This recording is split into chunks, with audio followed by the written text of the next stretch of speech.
وآتيناه من لدنا، مو هيك يسولف عن الخضر، يقول آتيناه من لدنا علما. اكو علم يسموه لدني، مو دراسة، مو يدخل جامعة، مو يدخل ماخذ ماجستير، مو ياخذ دكتوراه، وإنما وآتيناه الحكم صبيا، بعد طفل ينطق بالحكمة. احنا نطيع علم لدني، نضيف له قابلية، خلي عنده إمكانيات نوصل له المعلومة. وأوحى ربك إلى النحل حشرة لو مو حشرة، وصل لها معلومة لو مو وصل لها، وفي قراءته وطوعها لمشيئته. وأوحينا إلى أم موسى، أم موسى امرأة مو نبية، القرآن الكريم يقول أوحينا. إذن الإيحاء إيصال المعلومة، إما يكون نقر بالأذن، نكث بالقلوب، رؤية بالمنام، يرتب أثر على إيصال معلومة معينة. الله تبارك وتعالى يقول في هذا المضمار: هذول النمط من الناس، هذول النخبة جعلناهم أئمة يهدون بأمرنا وأوحينا إليهم فعل الخيرات، وصلنا لهم الفكرة. ونحن نؤمن تماما بأن المعصوم لا يحتاج إلى تعليم ولا أكاديمية ولا أبدا، وإنما قال أبي عن جدي رسول الله صلى الله عليه وآله عن جبرائيل عن الله تبارك وتعالى، معلومات متواصلة. القرآن الكريم أكو بي إشارة ثانية، يقول الذين قالوا ربنا الله ثم استقاموا. شو يصير؟ فأكيد بالقرآن على بينة منه، تذكر هاي الآيات: الذين قالوا ربنا الله ثم استقاموا تتنزل عليهم الملائكة. إذن أكو تواصل لو ماكو تواصل؟ مو واضح النص يعني. القرآن الكريم يقول اللي يسيرون قشوادم يستقيمون تتنزل عليهم الملائكة. واحد يقول له للإمام جعفر ابن محمد الصادق سلام الله عليه، يقول له سيدي أنا من أدخل إلى بيتكم آكل طعام في بيتكم ما يأذيني، أنا عندي مشكلة بمعدتي وما آكل عند الناس، وأهلي مسوي لي برنامج غذائي، بس من آكل عندكم ما تأذى بشيء. انتوا شلون تطبخون طعام؟ الخادمة اللي عندكم شلون تعدي الطعام؟ يعني أبدأ أتعلم من هالطريقة، يعني طعام ممتاز. التفت للإمام قال له يظهر أنت تفكر بالأمور من جانبها المادي. قال له أنت تأكل من طعام قوم تصافحهم الملائكة على فرشهم. محمد وآل محمد. إذا القرآن الكريم يقول وجعلناهم أئمة وأوحينا إليهم فعل الخيرات. طريقة الإيحاء لا تعني أننا نقول أنهم بديل للنبي صلى الله عليه وآله وسلم، وإنما هم وضعهم الله أئمة ومنار هداية للناس، لأن الله كلفني بالعبادة وما خلقت الجن والإنس إلا ليعبدون، وكلفني أن أعبد بعلم مو بكيفي، وأنا ما يتوفر للعلم دائما. الله سبحانه وتعالى قال لي حطيت لك أئمة حتى لا تقول كلفتني أكثر من طاقتي، وهذا الإمام بإمام هداية وأكو إمام ضلالة. الناس ورا من تمشي هم خليها براحتها، إنا هديناه ما نتضايق من واحد يروح يمنى ويروح يسرى. بعدين يوم القيامة عند الله تحتكم الخصوم، يوم ندعو كل أناس بإمامهم. ولذلك ترى كثير من الناس مع الأسف يعني يفكرون أن التشيع هو من مرتكزات أو من أفكار الإمام جعفر ابن محمد الصادق سلام الله عليه.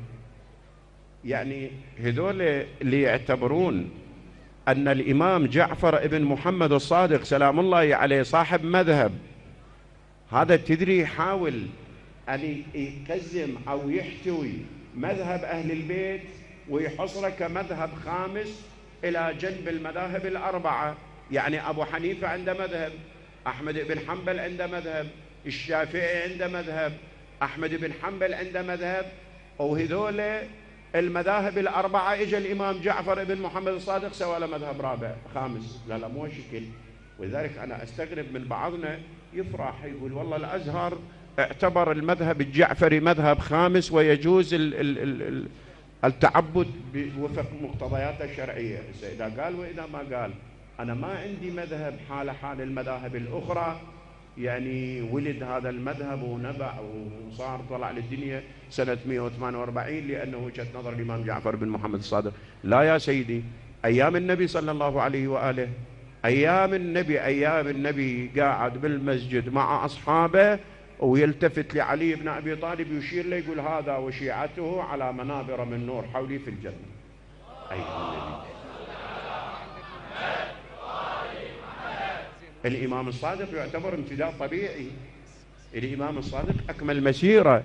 الإمام الصادق سلام الله عليه صارت عنده في حياته انفراج سياسي وهدوء نسبي، ترهل دولة عباسية أموية وانهيارها وقيام دولة عباسية فتية، استثمر فرصة وانتزع منها انتزاع فرصة مناسبة وأسس للمذهب وللقواعد الفكرية التي كانت قد تستخدم التقية المكثفة في زمن غيره من الأزمان أيام الشدة، ولذلك أخذ أثره ومدرسته توسعت كثير. وإلا هو مو هو المبتدع المدرسة، مو هو صانع المدرسة. الإمام جعفر بن محمد الصادق سلام الله عليه امتداد طبيعي، وأول من أرسى قواعد الفكرية العقائدية الشرعية لمدرسة أهل البيت هو علي بن أبي طالب سلام الله عليه من على منبر الكوفة. وهذا خير شاهد ودليل هو نهج البلاغة الموجود من خطب الإمام بالجانب العقائدي وبالجانب الشرعي وبالجانب الأخلاقي وبالجانب القصصي، وبكل الجوانب تجد نهج البلاغة عدل القرآن الآن عند الأمة لتستثمر منه الدروس والعظة والعبرة. فقد إحنا ما نتعامل وياه بالتعامل المطلوب، لكن الأمم المتحدة الآن اعتبرت ما جاء في نهج البلاغة من وثائق الأمم المتحدة المعتمدة الرسمية دوليا عندهم. فإذا مسألة الله تبارك وتعالى ربطني بهؤلاء لسبب حتى تكون العبادة ناتجة عن علم، ولا تقف ما ليس لك به علم. بدأت مدرسة أهل البيت 2 بعد النبي صلى الله عليه. السهوايا أكو ناس يقول إحنا مو عندنا القرآن، مو شكل شو نسوي بالقرآن؟ ما عندنا يعني حاجة بعد. الله تبارك من النبي صلى الله عليه وآله التحق بالرفيق الأعلى أعطانا قرآن. طيب النبي خلف لدينا القرآن، والقرآن هذا الموجود ما بين الدفتين، وما عندنا أي مشكلة أو علامة استفهام، ولا عندنا رأي يعتمد على تحريف القرآن. لكن أرجوك، القرآن قدر أن يحفظ وحدة الأمة؟ وهذا هشام ابن الحكم سأل واحد اجى من الشام للمدينة، اجى يناقشهم على أن القرآن فيه الكفاية يكفي، فماكو مبرر بعد، ماكو داعي أن يوجد إمام وأعلام هداية ومنار هداية للأمة. قال له هشام ابن الحكم، قال له طيب أنت اجيت من الشام لهنا، احنا مختلفين يظهر. قال له نعم. قال له مختلفين تريد نتناقش؟ قال له بلى. قال له زين القرآن اللي عندنا واللي عندكم هو واحد، ليش ما حفظ وحدتنا؟ ليش اختلفنا؟ كما حفظ وحدتنا القرآن. وإحنا الآن القرآن شو تشوفه؟ حافظ وحدة المسلمين؟ لو واحد يكفر بواحد، واحد يبصق بوجه الآخر، وهذا حال الآن. بمجرد أن تتكلم بكلمة وتقول السلام عليك يا باقر العلم، انزل الآن بالتواصل الاجتماعي أو اكتب لك عزاء لباقر العلم، وشوف شو يطبون عليك من هاي المسوخ وكلاب أهل النار من المعاصرين، شوف كتاباتهم عليك بالكفر والإجرام والتدجر. ليش أنت تكفر؟ يعني تكفر لأنه أنت ما تريدني أتواصل مع آل البيت صلوات الله وسلامه عليهم، وتقول ما قال عمر ابن الخطاب، قال حسبنا كتاب الله. موشي هي هذه ترى شد المخلص هنا، نقطة الخصام هي هاي. شلون القاعدة اللي مشت عليها الناس، قاعدة فيثاغورس وقاعدة قواعد غيرها من القواعد العلمية، لأنه عمر ابن الخطاب قال حسبنا كتاب الله. النبي من طلب الوصية ائتوني بقلم بكتف ودوات أكتب لكم كتابا لن تضلوا بعدي أبدا.